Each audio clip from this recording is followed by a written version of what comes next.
Hello friends and welcome to your tech advisor. Friends, जैसा कि आप देख ही सकते हैं, इस वीडियो में हम बात करने वाले हैं Asus Zenfone Max Pro के कवर्स के बारे में। तो ये जो आप एक कवर देख रहे हैं, ये एक जुगाड़ कवर है और इसकी वजह से मेरा स्क्रीन भी टूट चुका है। तो ये नोट 5 Pro का कवर है, जिसे मैंने कार्ड प्ले करके अपने फ़ोन के लिए बनाया था, लेकिन वो फेल हुआ। फेल तो नहीं कह सकते हैं, लेकिन जो इसकी प्रोटेक्शन थी वो दाव पे लग गई थी और फ़ोन टूट गया था। तो इसीलिए मैं आपको रिकमेंड नहीं करूँगा कि आप ऐसा करें। और जो अगला कवर होगा वो मैं आपको बताऊंगा। हालांकि ये काफ़ी अच्छा लगता है देखने में, लेकिन जो ये कवर है, ये जो अभी आप कवर देख रहे हैं, ये मैंने ख़रीदा है फ्लिपकार्ट से।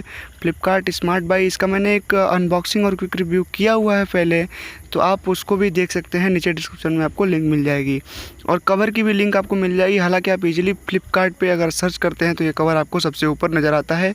149 रुपये इसकी MRP है और बिल्कुल जो एक बटन्स को छोड़ करके दबाने में थोड़ी बहुत दिक्कत आती है, मतलब जो पूरा फील है वो नहीं मिलता है। बाकी सब कुछ इस कवर का एकदम परफेक्ट है। सारे कटआउट्स, सारे जो लुक एंड डिज़ाइन है, ग्रिप भी काफ़ी अच्छी है, ज़्यादा बल्कि भी नहीं है और बहुत ज़्यादा प्रोटेक्शन का भी आपको यहाँ पे टेंशन लेने की ज़रूरत नहीं है। काफ़ी अच्छा प्रोटेक्ट करता है। तो मैं आपको कहूँगा कि आप इस कवर के लिए आराम से जाइए, यहाँ पे आप बिल्कुल भी निराश नहीं होंगे। तो ये था दोस्तों मेरी तरफ से ये वीडियो। अगर आपको अच्छा लगा तो प्लीज़ इसे लाइक करिए, शेयर करिए और हमारे चैनल को सब्सक्राइब करिए ऐसे इंटरेस्टिंग वीडियोज़ के लिए। मैं मिलता हूँ आपको अगले वीडियो में। Bye bye.